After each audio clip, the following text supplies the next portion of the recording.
जहानाबाद जिले के अली नगर पाली में स्वर्गीय सैयद मुस्तफ़ा इमाम के आवास पर इफ्तार और मजलिस का आयोजन किया गया। बता दें कि रमज़ान का पाक महीना चल रहा है। इस महीने को बरकतों का महीना कहा जाता है। इस महीने में मुसलमान भाई 30 दिन रोज़ा रखते हैं और संध्या को इफ्तार करते हैं। इस अवसर पर स्वर्गीय सैयद मुस्तफ़ा इमाम के परिवार के द्वारा इफ्तार का आयोजन किया गया। उसके बाद उनके आवास पर मजलिस का आयोजन किया गया।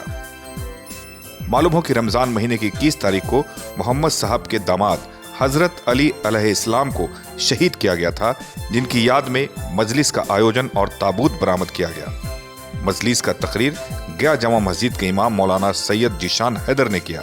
तकरीर करते हुए कहा कि इस्लाम के मुताबिक रमज़ान महीने के दूसरे अशरे हिस्सा मग़फ़िरत अर्थात अल्लाह से अपने गुनाहों से माफ़ी का आज 21 रोज़ा चल रहा है। जो भी मुसलमान रमज़ान के रोज़े रखते हैं, सच्चे दिल से अपने गुनाहों का प्रायश्चित करते हैं, अल्लाह उनके सारे गुनाहों को माफ़ कर देता है। रमज़ान के महीने में रहमत के दरवाजे खुल जाते हैं। इस अशरे में गुनाहगारों की तौबा यानी माफ़ी कबूल की जाती है। इन्होंने कहा कि इस्लाम धर्म के प्रवर्तक हज़रत मोहम्मद ने फरमाया कि वो शख्स बदनसीब है जिसने माह रमज़ान को पाया और अपने रब को राज़ी न कर सका।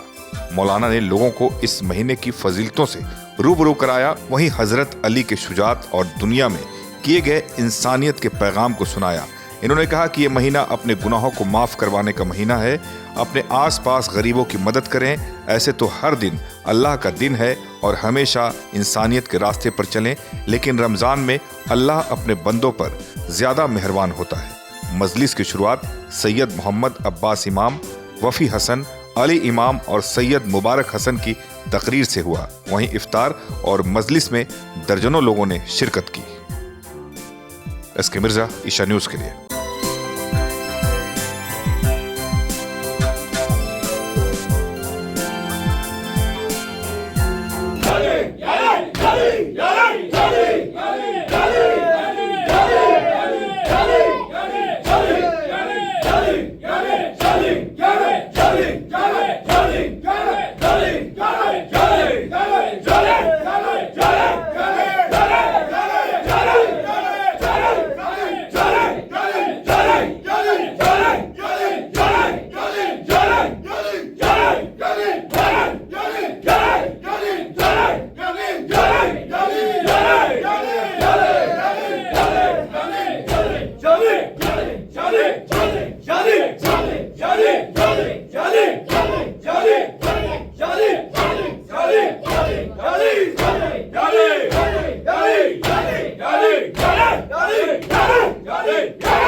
ये निशानियां किसके लिए है? साहिबाने अक्ल के लिए। ये निशानियां किसके लिए? जो कुरान मजीद में तदब्बुर करते हैं, जो दीन में तफक्कुर करते हैं, जो दीन में फिक्र करते हैं। ये निशानियां अक्ल वालों के लिए है, बेवकूफों के लिए नहीं है। जो कुरान मजीद में रिसर्च करते हैं, तवज्जो है ना। तो इसका मतलब यह हुआ कि अल्लाह बार बार निशानियों का तस्करा कर रहा है। निशानी क्या? चांद निशानी है, सूरज निशानी है, आसमान निशानी है। इसका मतलब यह हुआ कि सूरज को देखो, अल्लाह को पहचानो। थोड़ा सा मेरा साथ दीजिएगा। चांद को देखो, अल्लाह को पहचानो। भाई यही तो मतलब है ना, अल्लाह जो निशानियों का तस्करा कर रहा है। चांद को देखो, अल्लाह को पहचानो। समंदरों में चलती हुई कश्तियों को देखो, अल्लाह को पहचानो। तवज्जो है ना। पानी के जरिए मुर्दा जमीन को जिंदा होते हुए देखो, अल्लाह को पहचानो। तो कायनात में हर कोई यही कह रहा है, अल्लाह को पहचानो, अल्लाह को पहचानो। मुसलमान है तो मस्जिद का दरवाजा खोल के कहता है अल्लाह को पहचानो। फादर है तो चर्च का दरवाजा खोल के कहता है गॉड को पहचानो। पंडित है तो मंदिर की घंटी को बजा के कहता है भगवान को पहचानो। तो कोई कहता है अल्लाह को पहचानो, कोई कहता है गॉड को पहचानो, कोई कहता है भगवान को पहचानो। कायनात में वाहिद जात है अली इब्न अबी तालिब, जिसने कूफे के मिंबर से ऐलान किया, मन अरफा नफ्सा फकद अरफा रब्बा। पहले अपने को पहचानो, फिर अपने रब को पहचानो।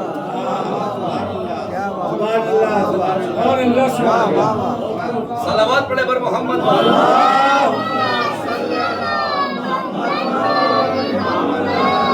भाई हर कोई यही कहता है अल्लाह को पहचानो, अल्लाह को पहचानो, गॉड को पहचानो, भगवान को पहचानो। लेकिन मेरा मौला कहता है जिसने खुद को पहचान लिया اس نے اپنے رب کو پہچان لیا.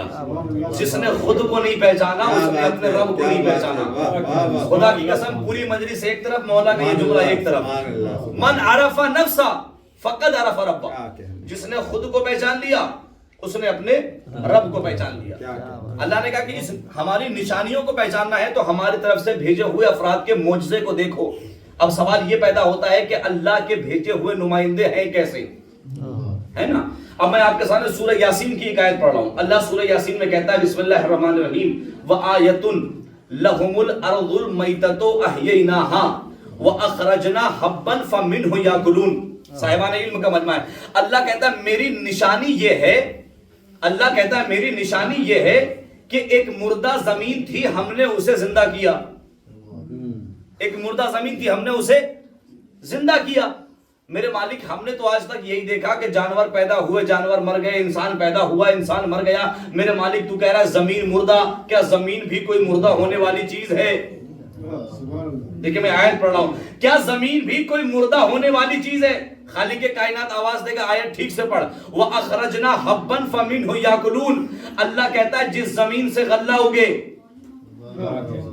جس زمین سے دانہ اگے وہ زمین زندہ، جس زمین سے غلہ نہ اگے، میں دلیل دے رہا ہوں آپ کے سامنے، جس زمین سے دانہ نہ اگے وہ زمین مردہ. اور آسان کر دیں، جو زمین اپنے مالک کے کام نہ آئے وہ مردہ.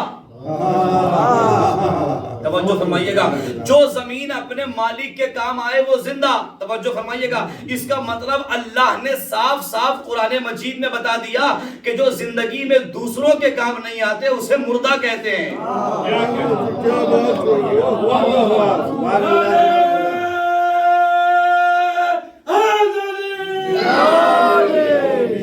توجہ فرما رہے آپ؟ صاحبان علم کا مجمع ہے. جو دوسروں کے کام نہیں آتے اسے مردہ کہتے ہیں، جو دوسروں کے کام آ جائے اسے زندہ کہتے ہیں. اللہ کہتا ہے میری نشانی یہ ہے کہ ایک مردہ زمین تھی ہم نے اسے زندہ کیا. میرے مالک مردہ زمین ہے کیا؟ کہ جس زمین سے کھیتی ہو، جس زمین پہ غلہ ہوگے، جس زمین سے دانہ ہوگے وہ زمین زندہ، جس زمین سے غلہ نہ ہوگے وہ زمین مردہ. اب میں آپ کے سامنے سورہ بقر کی ایک اور آیت پڑھتا ہوں. اللہ سورہ بقر میں کہتا ہے بسم اللہ الرحمن الرحیم کیفا تکفرون باللہ وَكُنْتُمْ أَمْوَاتًا ثُمَّ يُحْيِيكُمْ ثُمَّ يُمِيتُكُمْ ثُمَّ يُحْيِيكُمْ ثُمَّ إِلَيْهِ تُرْجَعُونَ. اللہ کہتا ہے کہ تم کیسے خدا کا انکار کرو گے، تم ماں کے پیٹ میں آنے سے پہلے مردہ ہو.